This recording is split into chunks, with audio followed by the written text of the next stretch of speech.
السلام علیکم ورحمۃ اللہ وبرکاتہ۔ بسم اللہ والصلاۃ والسلام علی رسول اللہ۔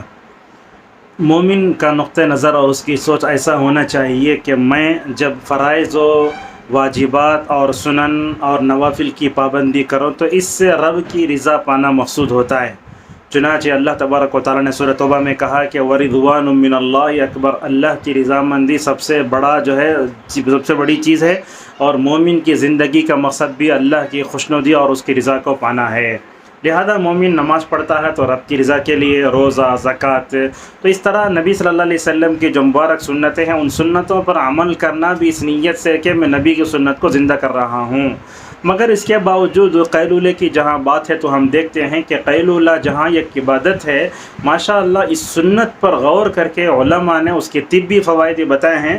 انشاءاللہ اس ویڈیو میں جو ہے ہم آپ کے سامنے ایک 5-6 بتائیں گے، انشاءاللہ دوسری قسط کے طور پر چند باتیں اور جو ہے آگے کچھ فوائد آئیں گے۔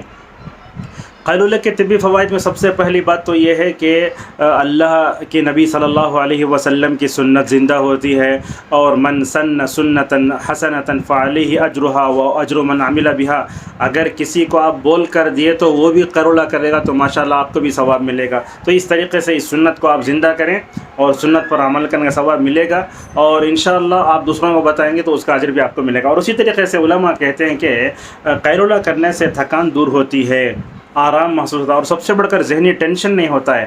آج آپ دیکھیں گے نوجوان سے لے کر بچوں سے لے کر بوڑھوں سے لے کر لڑکے لڑکیوں سے لے کر ان کے زندگیوں میں ٹینشن نام کی ایک چیز آ گئی ہے۔ تو اس ذہنی تناؤ کو ختم کرنا ہو تو اس کے لیے جہاں اذکار کی پابندی وغیرہ ہے، اوراد شرعیہ کی پابندی ہے، اس میں ہمیں جو ہے کیا کرنا چاہیے، اس قیلولے کی پابندی کرنا چاہیے۔ اسکولوں میں، کالجز وغیرہ میں کھانے کا جب موقع ملتا ہے تو ہم لڑکے لڑکیوں سے کہیں گے کہ اگر وہ کالج جاتے بھی ہیں تو تھوڑی دیر کہیں بیٹھ جائیں، ایسے آرام سے آنکھیں بند کر لیں تو انشاءاللہ آپ کا ذہنی تناؤ ختم ہو جائے گی۔ اور اسی طریقے سے بعض اطباء نے کہا کہ قیلولے کے فوائد میں ایک فائدہ یہ بھی ہے کہ انسان کی یادداشت اچھی طرح کام کرنے لگتی ہے۔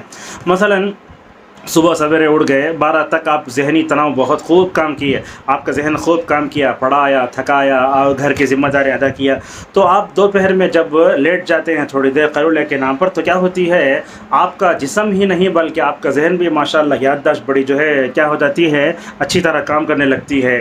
اور اسی طریقے سے قیلولے کے طبی فوائد میں کہتے ہیں کہ طبیعت میں، مزاج میں سدھار آتا ہے۔ آپ دیکھتے ہیں انسان کو اگر نیند ہے، تکان ہے تو چڑچڑاتا ہے، وہ چاہے وہ شوگر کا مریض ہو یا بی پی کا مریض ہو یا عام آدمی ہو، اگر اس کی نیند نہ ہوئی تو کیا ہوتا ہے، بچے خود دیکھتے ہیں آپ رونے ضد کرنے لگتے ہیں۔ تو لہٰذا طبیعت میں، مزاج میں سدھار آتا ہے۔ اور اسی طریقے سے قیلولے کے بعد رات تک کام کرنے کے لیے طبیعت میں آمادگی بھی پیدا ہوتی ہے، اور اسی طریقے سے بہترین طاقت اور صلاحیت بھی پیدا ہوتی ہے۔ اور یاد رکھیے، پیچیدہ مسائل کے حل کے لیے ضروری ملکہ بھی ماشاءاللہ انسان کے اندر آ جاتا ہے، انسان تازہ دم ہو جاتا ہے۔ بعض علماء کہتے ہیں کہ قیلولہ کرنے سے انسان کا جسم جہاں ڈھیلا پڑتا ہے، دل پر بھی اس کا بڑا اچھا اثر ہوتا ہے، ٹینشن کا خاتمہ ہوتا ہے۔ نفسیاتی طور پر آپ محسوس کریں گے قیلولہ کرنے کے بعد ایسے معلوم ہو رہا ہے کہ آپ کو ایک نئی زندگی ملی ہے، نئے ولولے، نئے جذبے کے ساتھ، ایک نئی روح کے ساتھ آپ کیا ہے، منزل مقصود کی طرف رواں دواں ہونے لگتے ہیں۔ اسی لیے بعض علماء نے قیلولے کو دیکھ کر کہا کہ یہ ربانی معجزے سے کم نہیں ہے ماشاءاللہ۔ جہاں سنت کی سنت ہے، طبی فائدہ اس میں اتنا ہے، علماء نفسیات نے کہا کہ یہ ربانی معجزے سے کم نہیں ہے۔ اور یہی جو ہے قیلولہ انسان کی نفس کو بھی مکمل طور پر راحت بخشتا ہے، چونکہ ہمارا مقصد یہ ہے کہ 5 منٹ کے اندر اپنی بات کو ختم کریں، خیر الکلام ما قل و دل۔ اور آج کی جو ہے مصروف دنیا بھی چھوٹے چھوٹے ویڈیوز کو دیکھنا ہی پسند کرتی ہے۔ انشاءاللہ اور طبی فوائد آنے والے ویڈیو میں ہم بیان کریں گے۔ اللہ تعالی ہم سب کو قیلولے کو سنت سمجھ کر اپنانے اور اس کے جو فوائد ہیں اللہ تعالی فوائد کو ہمارے لیے مستحق بنائے، آمین۔